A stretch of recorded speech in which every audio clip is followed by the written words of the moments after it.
leave a bit more of credit to the hundreds. I didn't finish this article courtesy of Hypebeast regarding Bobby Hundred stepping down as the creative director and being basically the person that's steering the ship over there at the hundreds. I think I mentioned it prior that this was big news on my side of the internet that Bobby Hundreds was stepping down as creative director of the hundreds and relinquishing control to this new kid who's coming up called David Rivera, who's been in charge of putting together some really, I think, dope collections for the hundreds. And I want just to say, in terms of like an honoring of Bobby, like it has to be said, like when I was getting into the streetwear industry or when I was first getting into the streetwear scene, my heroes I was kind of looking up to were the likes of the Hiroshi Fujiwaras, the Nigos, the James Jebbias and stuff, all these people who I kind of looked up to who kind of started these great brands and movements and stuff. Jun Takahashi's, right? The skate things, the guy from Double Taps, Tet, the guy from Neighborhood. Like I love all these people, right? And one of the things that kind of bummed me out when I got into the scene was how rude and how dismissive and standoffish and how, you know, just how people try to vibe you out in the scene when you early get into it can really kind of demoralize you. And it was really nice when I was in the scene early, when I was interning for 12 Bar. It was so like, I'm so thankful for it because that little interaction kind of gave me again the motivation to continue on, because I quickly realized that the cunts in the scene are only the people that work within middle management or work kind of, you know, for the brands. The actual people that actually own the brands, the actual movers and shakers, the actual important people, by and large, most of them are nice.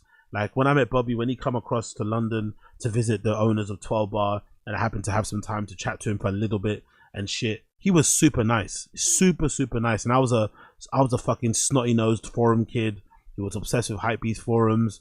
He was always online ranting and raving about brands and talking about streetwear and being on fucking, you know, just being around and doing what I need to do and shit. And, you know, I was a nobody back then, and he was legitimately super nice. And the weird thing was, because he was super nice, and because I got the opportunity to kind of walk around London with him and Nick and whatever else, visiting shops, when I went in there with him, suddenly the reception that I got myself when I'd go in those shops after was completely changed, which really made me fucking see what the game is like. Again, it's no, you know, it's the way it is. I think when you got clout and people know that you know somebody, they change. But the difference in attitude from when I went to places like the Hideout, and when I went, I forgot the other place as well that I'm thinking of that kind of slips my mind. But I remember the frosty reactions I'd get in places like the Hideout, and then I stepped in there with fucking, you know, Bobby Hundreds from the Hundreds that during his fucking peak time when the Hundreds was doing bits and bobs, and the people around there completely changed their demeanor and their attitude towards me based on just me being associated with him, which is, you know, it is what it is. A little bit annoying, but that's the game. And you have to be honest as well, during the time that he was making the brand, like, you know, he had to go through a lot of ups and downs, a lot of fucking negativity, a lot of hate. There was a time where people were kind of feeling like the Hundreds sold out when they were selling in Zoomies. There was negative connotations because a lot of Filipino kids used to like them and shit. Like the Hundreds had a hard time. It wasn't easy. But he stood the course and he kept plugging away. And essentially he's now got a brand that's 20 years in the game that he can hand off to somebody to keep doing, that isn't on its last legs, that isn't dying by any means of that, any meaning of the words. I think they're sort of like focusing in and trying to bring things back in-house and make things kind of a bit more easier to kind of deal with by closing down the stores and shit and handing over control to somebody. It kind of makes them only have to deal with, you know, making sure that they can handle the online sales, which is probably a lot easier and obviously saves money on rent and shit by having a retail space.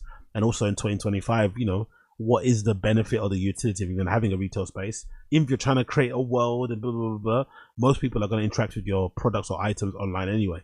So you don't really need to have a retail space until you need to have one.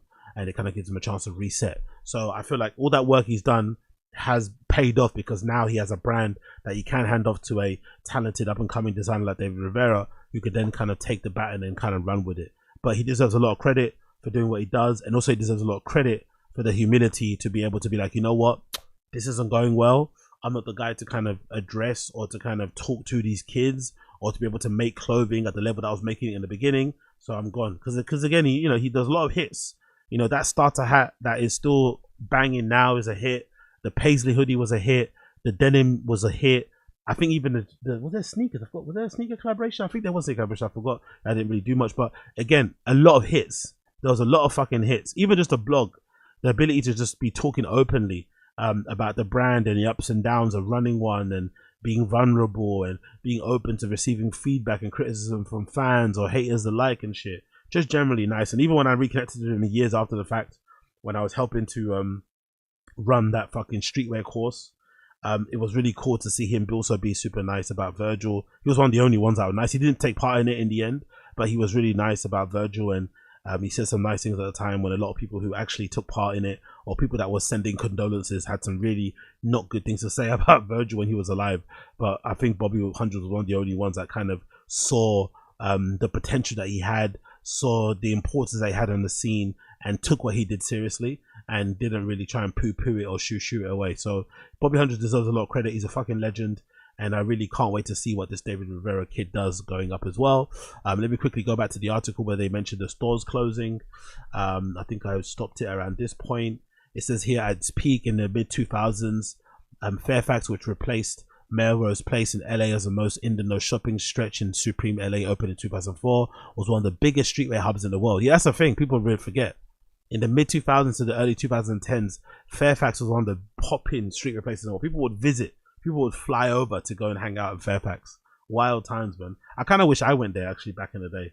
But I was just at home, like obsessing over the pictures of people, like zooming in to see who was there, obsessing over what they were wearing, you know, seeing leaks of certain clothing dropping and shit. Like, I fucking loved it. That OG Hundreds blog, it's not around anymore. I think it doesn't exist. Maybe Bobby Hundreds should do that. He should maybe make an archive, maybe put together in a book or something of all the old school entries on the OG The Hundreds blog.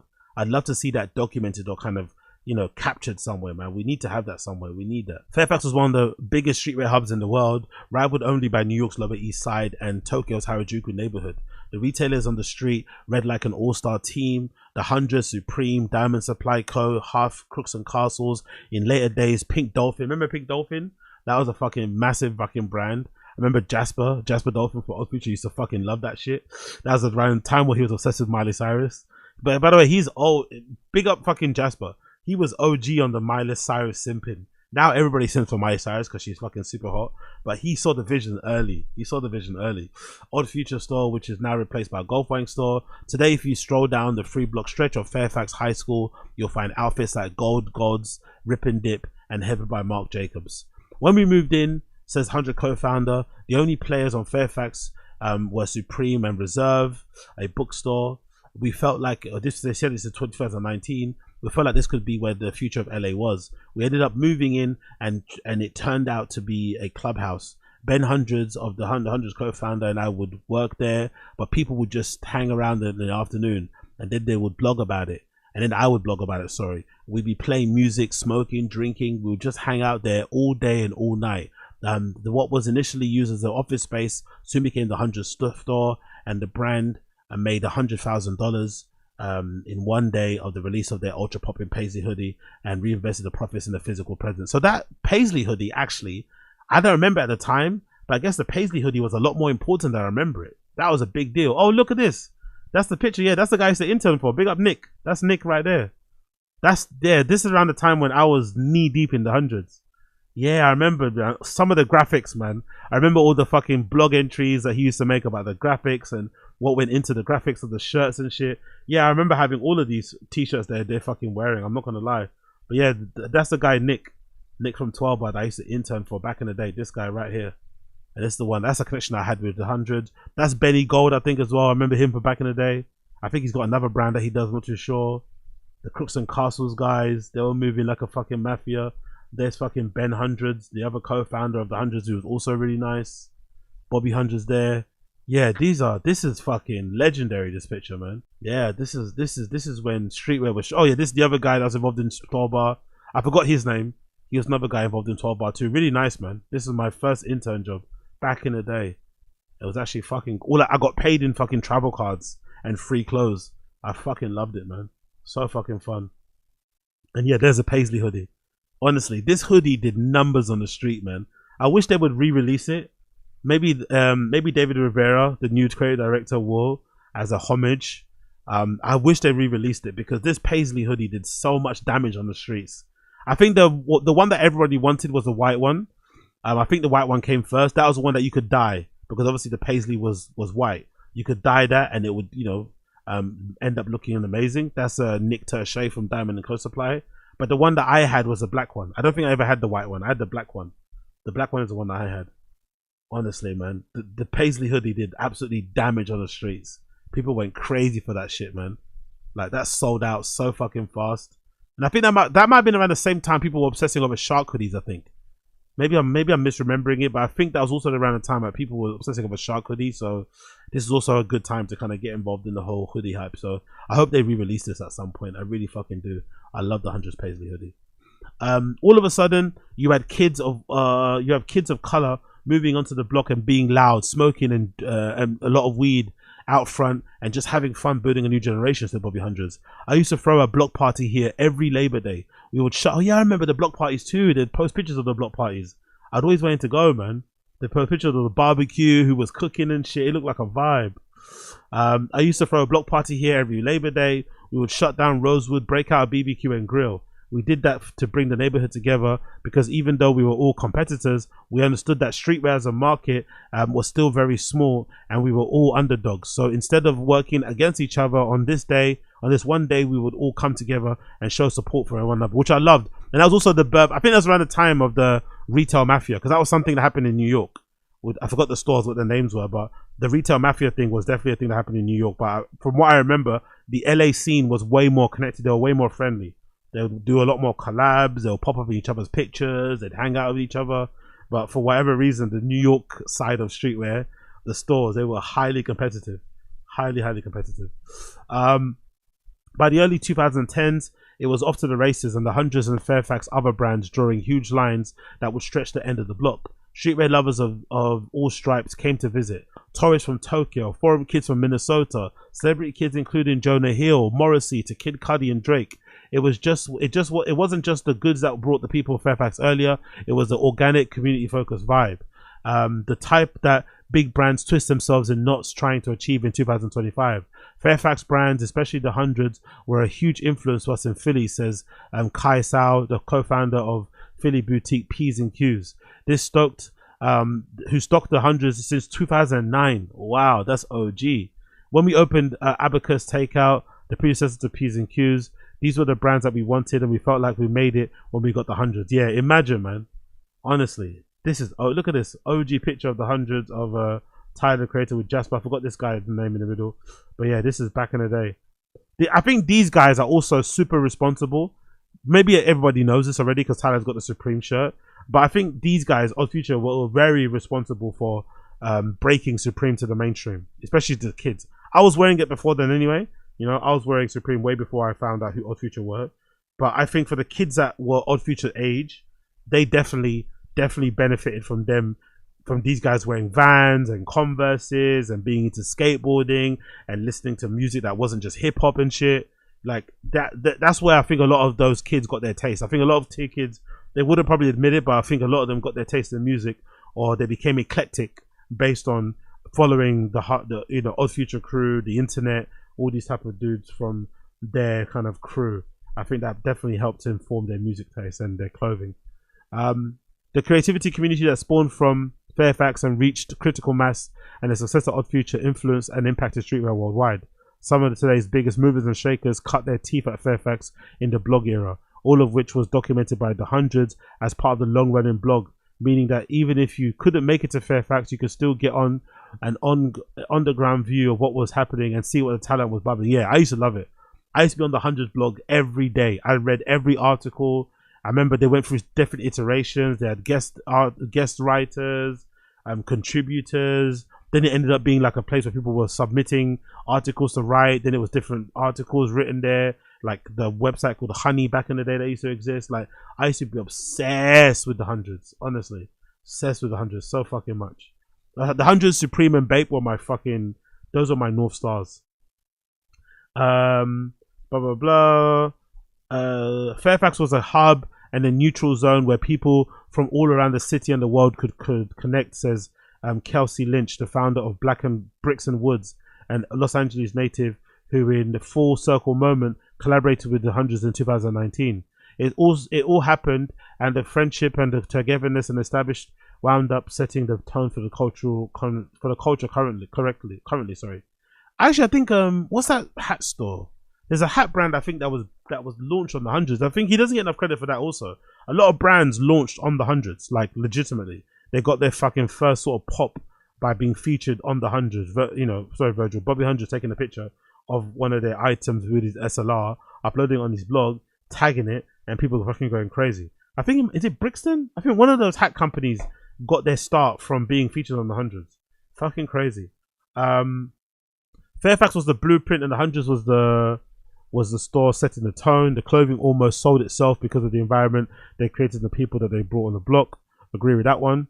Fairfax was eventually reinvented itself once again, and the only thing that's constant in the city is change, and the ethos behind on Fairfax can still be felt as a new crop of establishments like Brother, and Virgil Normal. But it's hard to say that whatever Fairfax becomes next will have a seismic impact on the era officially ended. The hundreds closed the store earlier this month.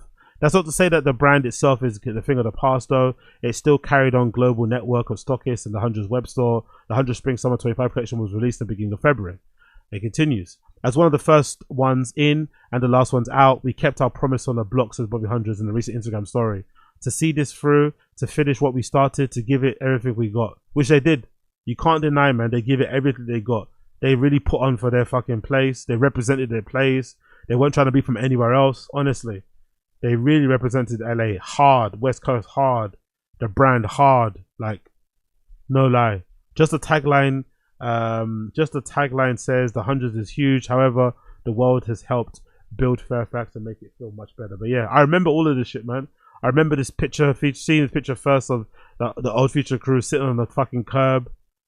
I remember this picture wanting to be there when seeing this barbecue during Labor Day thing going on. Like, honestly, I was obsessed with the hundreds so fucking much. He did such a good job of making that place together, make people feel seen and shit. A bunch of people launched their careers of being associated with that brand. Interns, everything, photographers, models even. Remember that one hot girl, I forgot her name, with the brunette girl that everyone was obsessed with on the hypebeast forums back in the day when I was on there. Honestly, man. RIP to the hundreds Rosewood store. Good luck and and Godspeed to Bobby Hundreds, also stepping down as creative director of the hundreds. Really has done amazing work there, left a legacy, left something worth fucking carrying on as well. And I'm really curious, really eager to see what this David Rivera kid does going forward with the brand. But I love his story, starting off as a product photographer, going on to be visual communications, head accessory designer, head of special projects, and now creative director at large for the 100. It's fucking a flex. It's such a flex. And it must be nice as well and cool for Bobby Hundreds himself to see somebody bragging or to see somebody listing the hundreds on their CV. That must be so gnarly. An idea that you thought of in your head, something that you sketched on the back of a notepad, a sketch pad, the back of a fucking beer mat, you know, just an idea you had to sell t-shirts and, you know, put your ideas out there and make clothing is now a brand, like a legit brand, a business that people, you know, essentially support their entire lives and families off the back of, and they're now listing it on a LinkedIn thing. That would blow my mind if it was me. Like, wow, people are putting my thing on their LinkedIn as an experience thing. That's fucking sick. So big up David Rivera, big up Bobby Hundreds, Godspeed to the hundreds, Godspeed to the hundreds.